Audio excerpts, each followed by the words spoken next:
Il progetto è stato quello di creare all'interno del reparto della pediatria un simulatore, cioè uno strumento che creava lo stesso rumore, che creava lo stesso tipo di ambiente e spiegare prima al bambino che cosa gli sarebbe successo il giorno dopo, cioè che tipo di esame faceva, inventando fondamentalmente una fiaba che ripercorreva tutte le tappe dell'esame di risonanza che avrebbe fatto. Quindi il bambino tutto sommato si approccia a questo esame pensando di vivere una fiaba.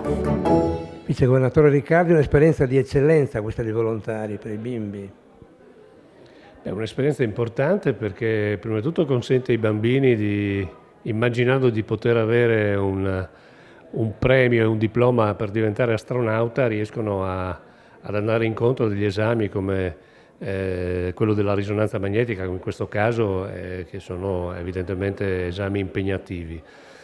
Questa è l'altra faccia del sistema, cioè le condizioni alle quali noi ci avviciniamo alla diagnosi, alle cure, all'individuazione delle patologie che potrebbero esserci. Quindi è un percorso importante che vede insieme l'azienda sanitaria, vede il grande valore dei professionisti che al di là della loro competenza clinica si sforzano di creare quelle condizioni affinché tutte queste prestazioni possano essere fatte nel miglior modo possibile, senza tensioni e anche tranquillizzando non solo i bambini in questo caso ma anche i genitori. Quindi, oltre a questo mi sembra altrettanto, anzi non solo altrettanto, estremamente importante il contributo del sistema del volontariato, perché c'è qui un'associazione, l'AIBO, che ha consentito questo. E questo è un altro dei grandi fiori all'occhiello che c'è in questa regione. Noi siamo alla testa di tutta una serie di statistiche che dimostrano che la capacità del dono, della generosità, è uno straordinario patrimonio di associazioni di persone che mettono il loro tempo e riescono anche a raccogliere molte risorse dove il sistema pubblico